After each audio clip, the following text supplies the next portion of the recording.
আসসালামু আলাইকুম। তো আজকে আমাদের মূলত অনেক কাজ আরকি খামারে বেড়ে গিয়েছিল। তো এই যে ঘাসগুলো দেখতে পাচ্ছেন, এগুলো মূলত আমরা প্রতিদিন এইভাবেই কাইটা খাওয়াই আরকি গরুকে। তো কাইটা খাওয়ানোর জন্য এইভাবে আমাদের প্রতিদিনই কাটতে হয় আরকি এই ঘাসগুলা। যেহেতু আমাদের আগেই আপনাদেরকে একটা ভিডিওতে বলেছি যে আমাদের খামারে কিন্তু কোনো মেশিন নেই। তো মেশিন না থাকার কারণে আমাদের কিন্তু এগুলা গরুকে আমি এভাবে হাত দিয়ে কেটে খাওয়াই আরকি। তো আমাদের ২ সেটে গরু আছে মোট ৬০ টা আরকি। তো ২ সেটে ৬০ টা গরুর ভিতরে আমাদের যে খামারে দেখতে পেলেন ঘাস দিলাম এটা হইলো আরকি গাভী গরু। আর এইটা হইলো আমাদের ষাঁড় গরুর আরকি প্রজেক্ট।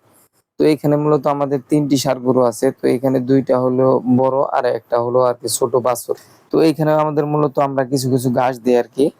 তো এইখানে আমাদের দেখতে পাচ্ছেন যে এই খামারে ২ টাই বড় গরু আর ছোট একটা বাছুর আছে। তো আমাদের আজকে কাজ থাকার কারণে আমরা কিন্তু সকালে আরকি গরু দোয়াইতে পারি নাই। তো এই কারণে আমাদের আজকে বিকালে আরকি গরু দোয়াইতে হইতাছে।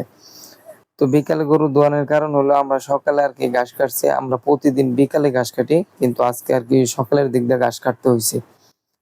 কারণ যে পরিমাণে রোদ পড়ছে তো ওই রোদের কারণে আমরা মূলত আরকি সকালে ঘাস কাটার আরকি সিদ্ধান্ত নিয়েছি। তো রোদে আমাদের বিকালে আরকি ঘাস কাটা যায় না, প্রচুর রোদ পড়ে। আর আপনারা তো জানেনই যে ঘাস ক্ষেত আর ধান ক্ষেত এই ২ টা ক্ষেতে কিন্তু প্রচুর পরিমাণে আরকি রোদ থাকে। তো এই গরুগুলাকে বিকালে দোয়ানোর কারণ হইলো এগুলা কিন্তু আমরা সকালে দোয়াই কিন্তু সকালে আমরা যেহেতু সময় পাইনি বিকালে অনেকে বলতে পারেন যে না দোয়াইলে কি হইতো? না দোয়াইলে হইতো কি এই গরুগুলাকে আমরা ছোট থেকে আরকি গরু দোয়ায়া বড় করছি। তো এখন যেহেতু গরম, তো এই গরমে যদি আমরা গরুকে না দোয়াই তাহলে কিন্তু এগুলা কিন্তু একটা স্ট্রোকের সম্ভাবনা থাকে আরকি। তো এর ভিতরে তাদের শরীরে একটা জ্বালা-পোড়া আছে। তো এই যে এই গরুটা ফ্রিজিয়ানের পার্সেন্ট আরকি একটু বেশি। তো এই বেশি থাকার কারণে কিন্তু ওর শরীরে কিন্তু একটু জ্বালা-পোড়া বেশি থাকে। জ্বালা-পোড়া বলতে এগুলা যদি আমি না ধোয়াই তাহলে কিন্তু এগুলা আরকি ঘুমায় না। ঘুমায় না বলতে এগুলা আরকি শুইতে চায় না। রাতে আরকি ঘুমাইতে চায় না, শুইতে চায় না। কারণ ওর শরীরে যে একটা আরকি তাপ নিয়ন্ত্রণ এটা কিন্তু করতে পারে না। তো ফ্রিজিয়ান গরু এমনিতেই একটু গরম বেশি থাকে। তো এই গরম বেশি থাকার কারণে এগুলাকে কিন্তু ধুয়াই দিতে হয়। তো আমি প্রতিদিন ২ বার করে এই গরুগুলাকে গরমের দিনে আরকি ধুয়াই। তো এখন যেহেতু গরম ১ম পড়ছে আরকি। তো এই কারণে আরকি আমি একবার করেই মোটামুটি ধুয়াইতেছি। আর কিছুদিন আগে আমরা এগুলাকে কৃমির ডোজ দিয়েছি আরকি। তো কৃমি করার কারণে এগুলা একটু এখন গ্রোথ কম পাবে। তো তারপরেও আমাদেরকে এগুলাকে সুন্দরভাবে ধুয়াই দিতে হবে। তো আমি খামারে সবসময় গরুকে বেশিরভাগ আরকি ধোয়ানোর চেষ্টা করি, পরিষ্কার রাখার চেষ্টা করি। তো ষাঁড় গরু এমনিতে একটু বেশি দোয়াইতে হয়। তো আমরা আজকে আমাদের গোবরগুলো আরকি খামার থেকে ফালাইতে পারিনি। তো এই গোবরগুলো মূলত এখন আমাদের ফালাইতে হবে। এই গোবরগুলো আমাদের আরকি নিয়ে যাইতে হয় আমাদের যে একটা সবজি ক্ষেত আছে। সবজি বলতে আমাদের ঘাস ক্ষেতের পাশেই আরকি অন্য ক্ষেত আছে আরকি। তো ওই ক্ষেতে আমরা মূলত এগুলা নিয়ে রাখি।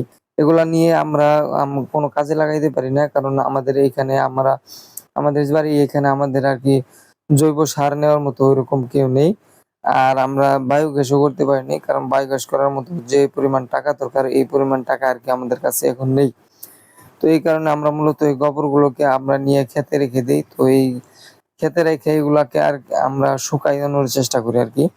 তো আমাদের এখানে মোটামুটি প্রতিদিন ৮০ কেজির মতো গোবর হয়। তো এই ৮০ কেজি গোবর মূলত আমাদেরকে আরকি ফালায় দিতে হয় বললেই চলে।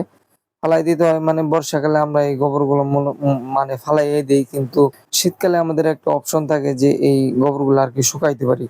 মানে শুকায় এগুলাকে আমরা ঘষি তৈরি করি আরকি। অনেকেই জানেন যে ঘষি আপনারা অনেকেই চিনে থাকেন। তো ওই যে আমাদের পাশে দেখতে পাচ্ছেন তো এইখানে আমাদের ঘষিগুলো আরকি আমরা দেই। তো আমাদের এলাকার চাচি আম্মারা যারা আছে তারা এই ঘষিগুলো আরকি তারা তৈরি করে পরবর্তীতে আমাদেরকে কিছু দেয়। আর তারা কিছু আরকি নিয়ে যায়। তো এই কারণে আমরা শীতকালে এগুলাকে ঘষি বানাই আর আমরা বর্ষাকালে এগুলাকে আগুন ধরাইয়া জাল দেওয়ার চেষ্টা করি। তো এই কারণে আমাদের এই গোবরগুলাকে আমরা মানে সারা বছর এইখানেই ফালাইয়া রাখি।